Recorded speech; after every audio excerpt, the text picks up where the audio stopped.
Welcome to informed investor. कितनी बार आपने या किसी और को ये कहते सुना है पेटीएम करो। ये फ्रेज एक हाउस होल्ड मंत्र बन गया था, स्पेशली 2016 के इंडियन डीमोनेटाइजेशन के बाद, जब पेटीएम ने कैशलेस ट्रांजैक्शंस के लिए एक गो टू प्लेटफॉर्म बनकर तेजी से पॉपुलैरिटी गेन की। ये एक गेम चेंजर था जिसने मिलियंस ऑफ लोगों को डिजिटली पे करना इजी बना दिया। लेकिन हर बड़े टेक कंपनी की तरह पेटीएम का जर्नी भी अपने हाईज और लोज के साथ आया है। आज फिर से कंपनी स्पॉटलाइट में है क्योंकि उसके शेयर्स लगभग 10% से गिर गए एक फाइनेंस मिनिस्ट्री के स्टेटमेंट के बाद, जिसमें उन्होंने यूपीआई पेमेंट्स पर merchant discount rate charges introduce करने वाली रिपोर्ट्स को डिसमिस किया। और अगर आप सोच रहे हो एमडीआर क्या होता है, पेमेंट पर इसका क्या असर पड़ रहा है, तो चलिए इस इंटरेस्टिंग स्टोरी में डीप डाइव करते हैं। इससे पहले चलिए एक क्विक बिजनेस ओवरव्यू देख लेते हैं। पेटीएम, जैसे कि हम सब जानते हैं, इंडिया की पहली कंपनीज में से एक थी जो डिजिटल पेमेंट्स रिवॉल्यूशन स्टार्ट किया। पेटीएम, जिसका फुल फॉर्म है पे थ्रू मोबाइल, 2010 में विजय शेखर शर्मा ने स्टार्ट किया था अंडर पेरेंट कंपनी 197 कम्युनिकेशंस। लेकिन इसकी रूट्स 2000 तक जाती है, जब शर्मा ने एक वैल्यू एडेड सर्विस फर्म शुरू की थी। पेटीएम एक डिजिटल पेमेंट्स प्लेटफॉर्म के रूप में ऑफिशियली 2010 में लॉन्च हुआ था विद द विजन कि मोबाइल डिवाइसेस के थ्रू कैशलेस पेमेंट्स पॉसिबल हो। 2012 तक पेटीएम ने अपने पेमेंट्स गेटवे इंट्रोड्यूस किया, उसके बाद पेमेंट वॉलेट और क्यूआर कोड पेमेंट्स लॉन्च किया।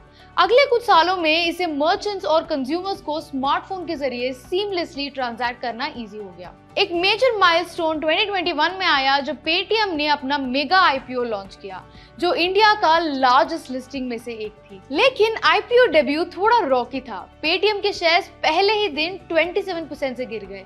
लगभग 40,000 करोड़ की इन्वेस्टर वेल्थ वाइप आउट हो गई और ये आईपीओ परफॉर्मेंस पास्ट डिकेड के वर्स्ट परफॉर्मेंसेस में काउंट हुआ।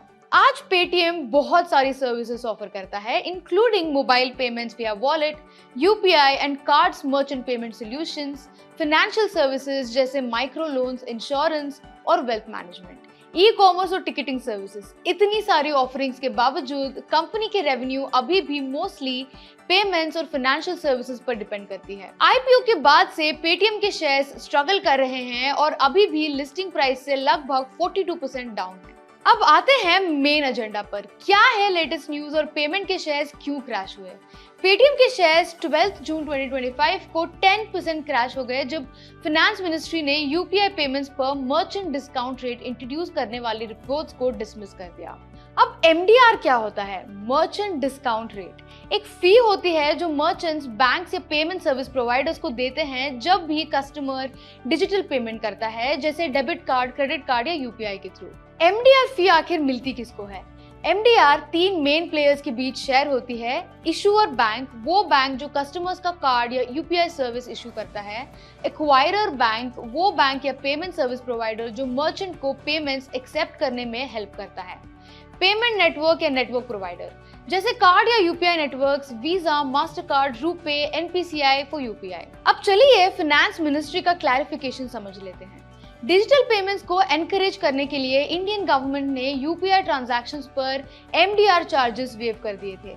लेकिन recently payments council of India, जो डिजिटल पेमेंट फर्म्स को रिप्रेजेंट करता है, उन्होंने रेकमेंड किया था कि एक नॉमिनल एमडीआर रीइंट्रोड्यूस किया जाए यूपीआई ट्रांजैक्शंस पर जो ₹3000 से ऊपर हो, ताकि इंडस्ट्री वायबिलिटी बेटर हो सके।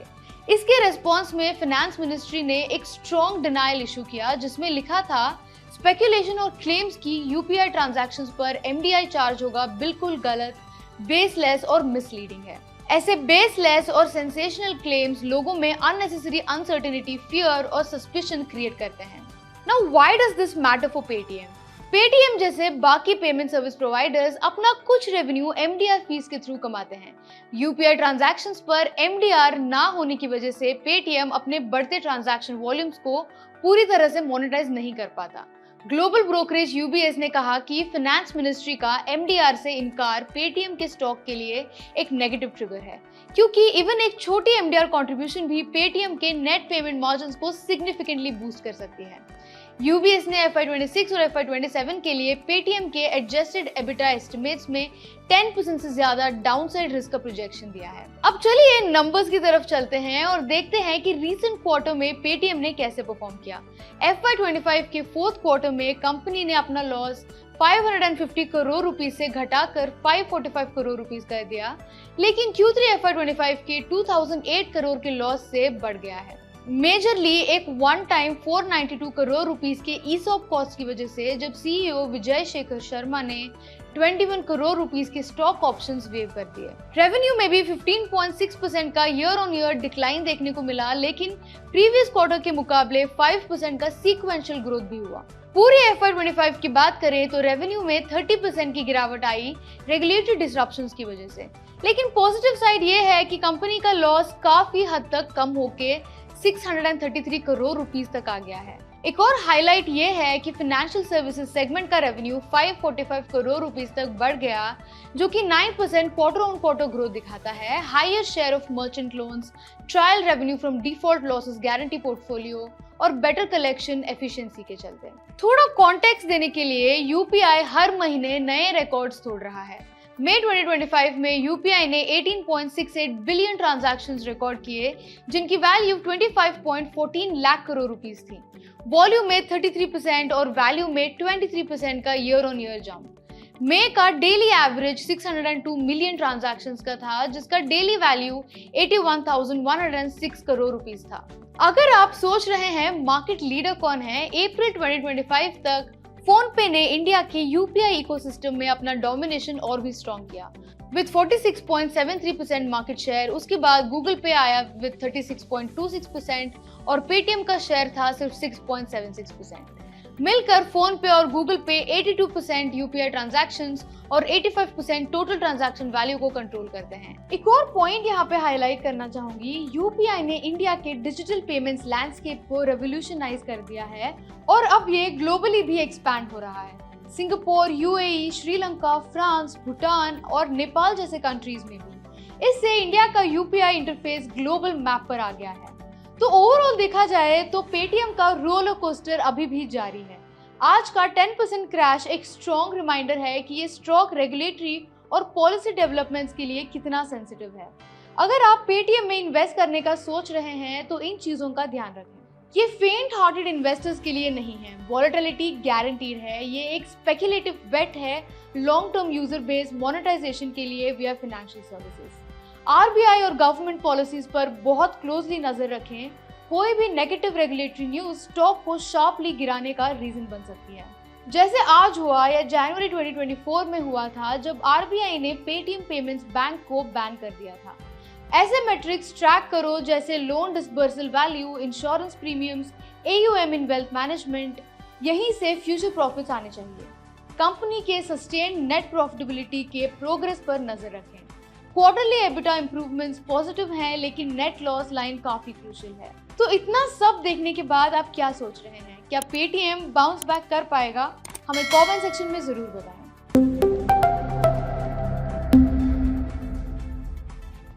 अब चलिए एज यूजुअल कुछ इंपॉर्टेंट मार्केट अपडेट्स डिस्कस करते हैं।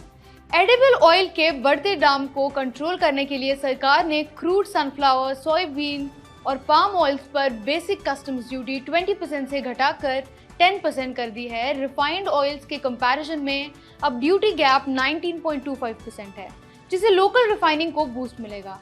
सरकार ने इंडस्ट्री से कहा है कि ये बेनिफिट कंज्यूमर्स तक पहुंचाया जाए और हर हफ्ते MRP और डिस्काउंट डेटा दिए जाए।